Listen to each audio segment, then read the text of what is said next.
বিদেশি ওষুধ না, এটি বিদেশি ওষুধ নিয়ে আসলে সংশ্লিষ্ট কর্তৃপক্ষের অনুমোদন নিয়েই মূলত ডান নাম্বার এখানে দিতে হবে। এবং ইম্পোর্টারকে জিজ্ঞেস করেন তাকে, কোনো ইম্পোর্টার নেই। ভাই কোনো ইম্পোর্টার আছে?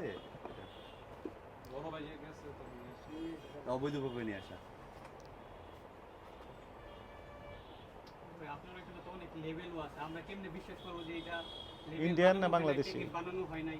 রাইট, এখানেই তৈরি করা হয়নি এটা। হ্যাঁ, এই যে যেটা আপনি বলছেন যে ইন্ডিয়ান, এ তো নিজের তৈরি করতে পারে। এখানে তৈরি হয়নি, এটা আমরা কনফার্ম হবো কিনা, কারণ Right. অন্য অনেক প্রোডাক্টের লেভেল এখানে তৈরি হচ্ছে। এগুলো সবগুলো এখানে রয়েছে, তাইলে আমরা বাংলা ভাই নোট করতে হবে তো। তাই এটা কি বাংলাদেশে লেখা যায় না? কাগজ নিয়ে আসো। এটা কি বাংলাদেশে লেখা যায় না? এটা আপনাদের খুলেন, এটা একটা খুলেন, তারপর না না, এটা এটা তো সবকিছু ই করা আছে। আপনি খুলেন, আপনি খুলেন। এভাবে হবে না তো, বাংলা আগে নোট ওখানে নিয়ে আসো, লেখে লেখে একটা করে তুলতে হবে। ইয়া হাবিবি কইলে